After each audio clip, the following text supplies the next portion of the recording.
चलिए हम लोगों ने थ्योरम नंबर 2 देखा था। थ्योरम नंबर 2 क्या कहता था कि sir if the angle subtended by the chords, मैंने आपको बहुत प्यार से समझाया था सर कि sir if the angle subtended by the chord, मतलब सर ये अगर मेरा कॉर्ड है और मान लो कि सर मेरा दूसरा कॉर्ड ये है, सटा हुआ भी हो सकता है। अब इससे सेंटर पे एंगल सबटेंड करना है तो बस दोनों इनको पकड़ करके एंगल सबटेंड कर दिया। अब इधर से भी सबटेंड कर दिया, आया ना, है ना। तो इधर से कौन सा एंगल सबटेंड होगा, ये। अगर ये दोनों एंगल इक्वल है तो कॉर्ड भी इक्वल होगा। तो what you need to prove that AB is equals to AC when it is given that AOC and AOB are equal। तो आप गिवन में क्या लिखोगे, AOB is equals to AOC, it is given। दूसरा given आप क्या लिखोगे, दूसरा गिवन आप क्या लिखोगे sir, O is the center, midpoint नहीं, O is the center of the circle, right. अब कंस्ट्रक्शन क्या बोलोगे, join OA and OB and OC, है ना। OC को आप ज्वाइन किए in triangle AOC in triangle AOB। AO is common, दोनों ट्रायंगल में common, and OB is equal to OC, OC के बराबर, क्यों, रेडियस ऑफ अ सर्कल। और AOB AOC के बराबर है, क्यों, क्योंकि ये तो गिवन है। तो बाई SAS हम लोग जब कभी भी प्रॉपर्टी कहते हैं तो हम लोग सिर्फ और सिर्फ सिंगल ट्रायंगल में देखते हैं कि कौन सा प्रॉपर्टी लगा। तो भैया S से ट्रायंगल कॉन्ग्रुएंट हो जाता है, आया ना। अगर कॉन्ग्रुएंट हो जाता है तो AB और AC बराबर हो जाता है। क्या होता है सर, किससे, सिंप्लिसिटी। सिंप्लिसिटी का मतलब सर क्या है, corresponding parts of congruent triangles. Is it clear or not? This is the theorem number 2. अच्छा, ये मैं बार बार लाइन ऐसे क्यों ले रहा हूँ, इस बात को बताने के लिए कि मान लीजिए कि अगर आपका जो पहला थ्योरम था उसमें ये था, है ना, when the chords are equal then the angles subtended by the chords are also equal। यहाँ पर आपको बताया गया था कि सर ये कॉर्ड क्या है, बराबर, और ये दोनों तो सर क्यों होगा बराबर, ये दोनों सर बराबर क्यों होगा। कभी भी यहाँ पर ये दोनों को सर वर्टिकली अपोजिट एंगल गलती से भी नहीं कहना था। क्यों नहीं कहना था सर, क्योंकि वो प्रूफ करना नहीं, वर्टिकली अपोजिट एंगल तो कह ही सकते थे ना, लेकिन क्यों नहीं कहे वर्टिकली अपोजिट एंगल, ना ना ना ना ना ना, vertically opposite angles are always equal, है ना। तो अगर वर्टिकली अपोजिट एंगल्स इसको हम लोग कह पाते तब तो हमको कुछ भी साबित करने की जरूरत नहीं पड़ती, लेकिन हम वर्टिकली अपोजिट एंगल्स कह ही नहीं सकते क्योंकि स्ट्रेट लाइन नहीं है वो। द पॉइंट इज कि वर्टिकली अपोजिट एंगल तब होता है जब कोई दो स्ट्रेट लाइन आपस में इंटरसेक्ट करता है। ये आपसे कहां फिगर में कि sir AOC is a straight line, कहा नहीं भैया, ये एक सेंटर है, इसे लाइन ऐसे जोड़े, इसे लाइन ऐसे भी तो आ सकता है। ये लाइन सीधा जा रहा है, यही लाइन कंटिन्यू हुआ है, ऐसा तो क्वेश्चन कहा, ऐसा आपको देखने में लग रहा है। इसीलिए मेरा जितना भी फिगर बन रहा है आप नोटिस करें, हमने ऐसा फिगर नहीं बनाया था। हम लोगों ने इसको प्रूफ करने के लिए फिगर कैसा बना दिया था, इधर बना दिया था और इधर बना दिया था, याद है ना। ऐसा क्यों बनाया था, ताकि आप वर्टिकली अपोजिट एंगल ना कहो। लेकिन आपको मैं वापस से इस चीज को क्यों लेकर के आया, ताकि आपको ये समझा पाऊं कि वर्टिकली अपोजिट एंगल क्यों नहीं होगा। समझ में आया कि नहीं आया, पॉइंट समझ में आया, किसी को दिक्कत है, पक्का ना, आगे बढ़े, अब बोलिए, क्लियर है। चलिए थ्योरम नंबर 3 लिखेंगे। The perpendicular from the center of a chord, the perpendicular from the center of a chord bisects the chord. The perpendicular from the center of a chord bisects the chord. क्या बोला sir, कौन सी line से chord को bisect करेगा। Sir there are so many lines but there will be only one line which is going to bisect that chord। कहां से, वो कौन सा लाइन है सर, परपेंडिकुलर। अच्छा, वो परपेंडिकुलर कहां से आना चाहिए था, कहीं से ही परपेंडिकुलर गिरा देंगे तो सर बाइसेक्ट कर देगा क्या, नहीं सर, दो कंडीशन है। Condition number 1, line drawn from the centre. Condition number 2, and that line must be perpendicular to the chord. कोई भी लाइन नहीं सर, परपेंडिकुलर में भी कहीं से भी नहीं. परपेंडिकुलर पहले तो सर कोई भी लाइन नहीं चलेगा. लाइन क्या होना चाहिए? परपेंडिकुलर. और कहीं से भी नहीं चलेगा. कहां से होना चाहिए? सेंटर से. तो मतलब एक कॉर्ड है, ये सेंटर है. अगर मैं कह दूं सर ये परपेंडिकुलर, तो then it is going to bisect the chord. अगर मैं ये ज्वाइन कर दूं एंड बोलूं this line is perpendicular to it, then it is going to bisect the chord. No, ये लाइन सर बाइसेक्ट नहीं करेगा. तो सर बाइसेक्ट कौन करेगा? सर ये लाइन अगर हम ऐसे ज्वाइन कर दें तो बाइसेक्ट कर देगा ना. हाँ, हम चलो ठीक है सीधा बना दिए, ये तो सीधा बना दिए. अब हम अभी भी नहीं बोल सकते कि ये बाइसेक्ट कर रहा है until and unless हमने ये ना कहें कि sir OD is perpendicular to AB. जब तक लाइन सेंटर से परपेंडिकुलर ना गिरे कॉर्ड पे तब तक कॉर्ड बाइसेक्ट. तो दो कंडीशन है सर. पहला कंडीशन, कौन सा लाइन बाइसेक्ट करेगा? Perpendicular line. परपेंडिकुलर लाइन कहां से आना चाहिए? सेंटर से आना चाहिए, तभी जा करके वो कॉर्ड को बाइसेक्ट करेगा. क्लियर है कि नहीं है? अगर ये OD परपेंडिकुलर है तो ये दोनों बाइसेक्ट होगा. मतलब what is given in this question?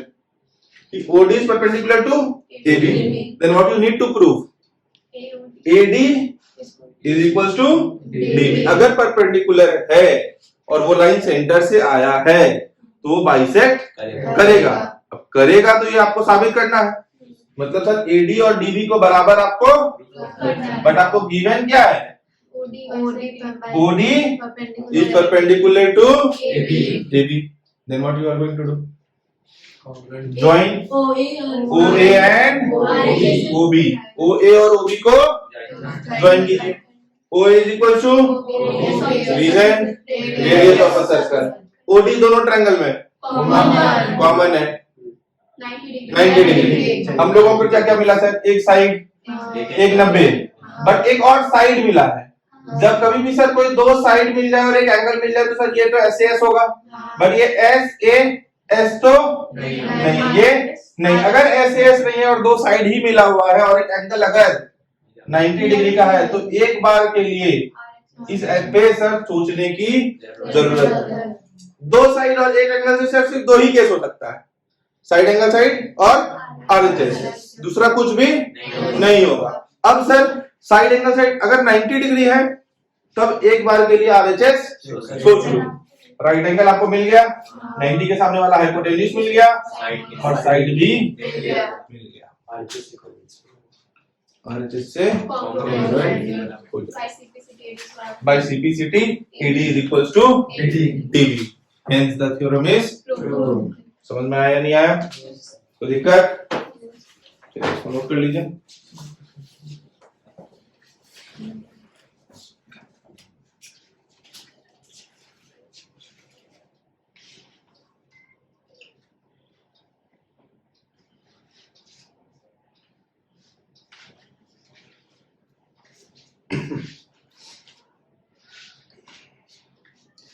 Shall we move to the next?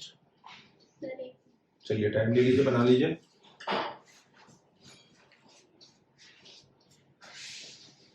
चलिए अगला थ्योरम हम लोग लिखेंगे the line drawn from the line. अब इसी का जस्ट रिवर्स हम लोगों को लिखना है. रिवर्स क्या है? The line drawn through the set, the line drawn through the centre of a circle, the line drawn through the centre of a circle. मतलब सर एक सेंटर से एक लाइन गिराएंगे है ना कॉर्ड के ऊपर टू बाइसेक्ट द कॉर्ड. किस लिए गिराएंगे ये लाइन? कॉर्ड को बाइसेक्ट करने के लिए. अगर सेंटर से लाइन गिराए हैं और कॉर्ड को बाइसेक्ट कर रहा है तो एंगल कितना होगा? 90. इसीलिए लिखेंगे to bisect the chord then the line is perpendicular to the chord. मतलब क्या बोला सर? कि सर ये सर्कल है, समझ रहे हैं? ये कॉर्ड से सर सेंटर से एक लाइन गिरा किस लिए गिरा? इस कॉर्ड को क्या कर दे? बाइसेक्ट। बाइसेक्ट कर दे। अगर ये बाइसेक्ट कर दे रहा है तो जो ये लाइन है वो इस कॉर्ड पे 90 डिग्री बनाएगा। Then वो लाइन इस लाइन पे परपेंडिकुलर इस कॉर्ड पे। मतलब what you need to prove, OD bisect AB. Bisect तो कर रहा है, परपेंडिकुलर तुमको प्रूव करना है। ओडीए और ओडीबी की वैल्यू कितनी तुमको प्रूव करनी है? 90। वापस से क्या बोलोगे? ज्वाइन ओ एंड ओबी, ओ ए ओबी के बराबर, एडी डीबी के बराबर गिवन में, और ओडी दोनों ट्रायंगल में कॉमन है। बाइट प्लस ट्रायंगल से मेरा सारा का सारा सॉरी ट्रायंगल कॉन्ग्रुएंट हो गया। ट्रायंगल कॉन्ग्रुएंट हो गया तो ये वाला एंगल इस वाले एंगल के बराबर हो जाएगा। तो ये भी x हो जाएगा और ये भी x हो जाएगा। तो सर इस दोनों का सम कितना हो जाएगा? 2x। और लाइन से कैसा लाइन है? लाइन स्ट्रेट लाइन है। स्ट्रेट लाइन पे एंगल कितना होता है? तो सर x की वैल्यू कितनी आ रही है? अभी सर यहाँ पे 2x = 180 क्यों कह पा रहे हैं? क्योंकि सर AB हमको क्या पता है? A स्ट्रेट लाइन है। अगर हमको ये पता होता सर कोई D पॉइंट है और AD है और DB है, और हमको सर ये नहीं बोला होता ADB इज स्ट्रेट लाइन, हम लोगों ने क्या बोला कि सर AB एक स्ट्रेट लाइन है और D उस स्ट्रेट लाइन पे पॉइंट है ना, तभी हम लोगों ने बोला था AB पर एक स्ट्रेट लाइन, और तभी हम लोग बोल रहे हैं 2x = 180। समझ में आया कि नहीं आया? मैंने क्या बोला? क्वेश्चन सबसे पहले क्या कहता है आपसे कि सर एक सर्कल में सेंटर से एक लाइन जो कॉर्ड पे गिरता है, बहुत सारा लाइन गिरता है ना, सेंटर से सर सर्कल पे बहुत सारा लाइन गिर सकता है। ये भी गिर सकता है, ये भी गिर सकता है, ये भी गिर सकता है, ये भी गिर सकता है, ये भी गिर सकता है। बट ये वाला जो लाइन है ना, ये कॉर्ड को क्या कर दे रहा है? यहां से लेकर के यहां तक, यहां से लेकर के यहां तक क्या कर दे रहा है? इक्वल पार्ट में डिवाइड कर दे रहा है। तो ये और कोई लाइन नहीं है, ये लाइन इस पूरे लाइन पे क्या होगा सर? परपेंडिकुलर। बाइसेक्ट तो कर रहा है। अगर बाइसेक्ट कर रहा है तो ये लाइन कौन सा लाइन होगा? परपेंडिकुलर लाइन होगा। यही आपको प्रूफ करना था। परपेंडिकुलर प्रूफ करने के लिए सर हमको ये और ये वैल्यू क्या बतानी पड़ती? 90। कैसे बताते सर? ओ ए और ओ बी को ज्वाइन करा दिया तो ये दोनों तो बराबर होगा। क्यों? रेडियस को सर्कल। एडी और डीबी बराबर हमको गिवन है, क्योंकि सर यहाँ पर जो ये लाइन गिर रहा है, गिरने की वजह से ये दोनों क्या हो जा रहा है? बराबर बढ़ जा रहा है, तभी तो वो परपेंडिकुलर होगा, है ना। तो ये दोनों हमको बराबर ऑलरेडी गिवन है, ओडी दोनों में कॉमन है। अब इस दोनों का एंगल आपस में क्या आ जाएगा? इक्वल। कैसे? सीपीसीटी से।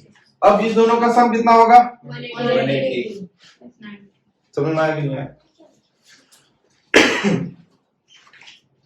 चलिए जल्दी बनाइए इसको। आपको 4 क्वेश्चन होमवर्क जा रहा है, 4 क्वेश्चन आप नोट करेंगे। The radius of a circle is 13 centimetre, 13 centimetre, and the length of one chord is 10 centimeter, and the length of one chord is 10 centimeter. Find the distance of the chord from the center. Find the distance of the chord from the center.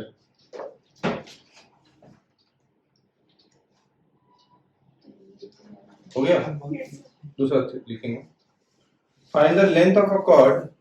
दूसरा question है, find the length of a chord which is at a distance of 5 centimeter, which is at a distance of 5 centimeter from the center of a circle, from the center of a circle of radius 13 centimeter, of radius 13 centimeter. Okay. Find the length of a chord which is at a distance of 5 centimeter from the center of a circle of radius 13 centimeter. देख लिया? Question number 3 लिखेंगे। AD and CD are 2 chords of length 8 centimeter and 6 centimeter respectively. AB and CD are 2 chords of length, पहले 6 लिखिएगा फिर 8 लिखिएगा, of length 6 centimeter and 8 centimeter respectively. AB मतलब समझ गए ना, मतलब AB का लेंथ 6 है और CD का लेंथ 8 है ना। and both the chords are on the same side of a circle, are on the same side of a circle. Both the chords are on the same side of a circle. AB parallel to CD, AB parallel to CD. उसी question में हाँ उसी question हाँ AB parallel to CD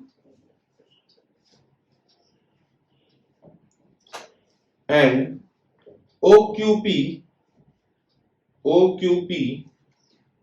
is perpendicular to CD and AB respectively.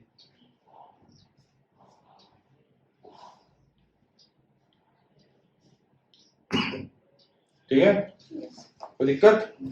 एक आखिरी question लिखेंगे. AB and CD are two parallel chords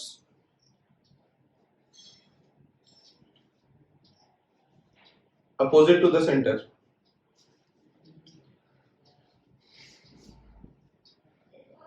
Of radius 5 centimeter. 5 centimeter. OP is perpendicular to AB and OQ is perpendicular to CD. AB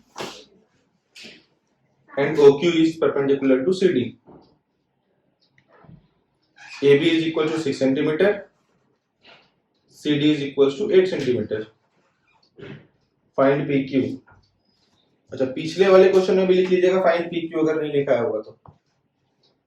पिछले वाले question में भी लिख लीजिएगा find PQ, इस क्वेश्चन में भी लिख लीजिएगा find PQ. Sir parallel to CD के बाद क्या होगा? पैरेलल टू CD और AB 6 सेंटीमीटर, CD 8 सेंटीमीटर. नहीं सही पहले वाले का पूछ रहा है कौन सा इसके वाले का ठीक है, एंड PQ आपको फाइंड करना है. यही दो क्वेश्चन है, ये सॉरी यही चार क्वेश्चन है ना, यही हाँ यही चार क्वेश्चन है. और आपके पास जो थ्योरम है ये दोनों आपको री प्रैक्टिस करके आना है अपने नेक्स्ट क्लास में. Thank you.